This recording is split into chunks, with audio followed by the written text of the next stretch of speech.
Well, in his first term as Fed Chair, Jerome Powell has pushed to proactively issue a digital dollar, central bank digital currency, with the president renominating Powell for a second term as Fed Chair. What does that mean for crypto? Let's bring in CoinDesk's global macro editor and CoinDesk TV anchor, Emily Parker. She's joining us today. Emily, how are you looking at this right now? I mean, it's only been a day. The nomination still has to go, still has to be confirmed. But when you look at where Powell has landed on this particular issue, what can we anticipate from a second term?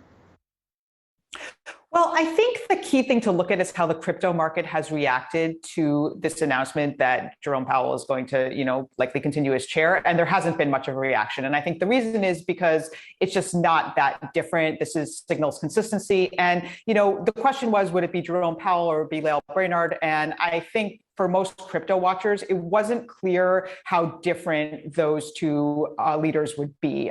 There's not a clear enough distinction between their policies. So the crypto markets haven't really reacted. And I think it's because, they kind of assume that this is going to be more of the same. The big question for crypto, of course, is inflation. If you follow that narrative that crypto is indeed ahead against inflation. So I think that's where you really want to watch the Fed and what they do on the inflation front.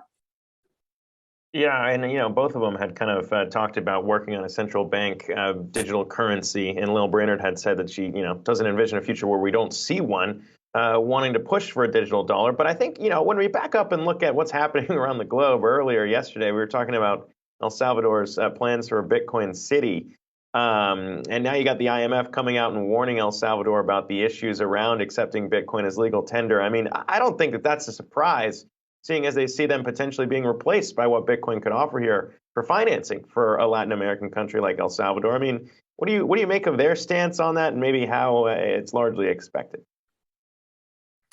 Well, so I think you're exactly right. I think El Salvador, they're making a big bet on Bitcoin in part to gain some sort of independence from institutions like the IMF. So that's clearly what's happening here. I mean, El Salvador is making a really, really bold move. It's either really smart or incredibly dangerous. It's impossible to know because they're really betting that Bitcoin is going to continue to go up. And Bitcoin is a famously volatile currency. So for example, if you look at this Bitcoin bond, this is based on a projection, I believe, by Blockstream that was saying that Bitcoin would reach $1 million in 5 years. That's what one of the bond yield projections is based on that prediction, which of course is far from guaranteed, right? So, I think they are really, really, really betting a lot on Bitcoin's continued rise. CoinDesk's Emily Parker, always good to have you on. Appreciate you joining us today.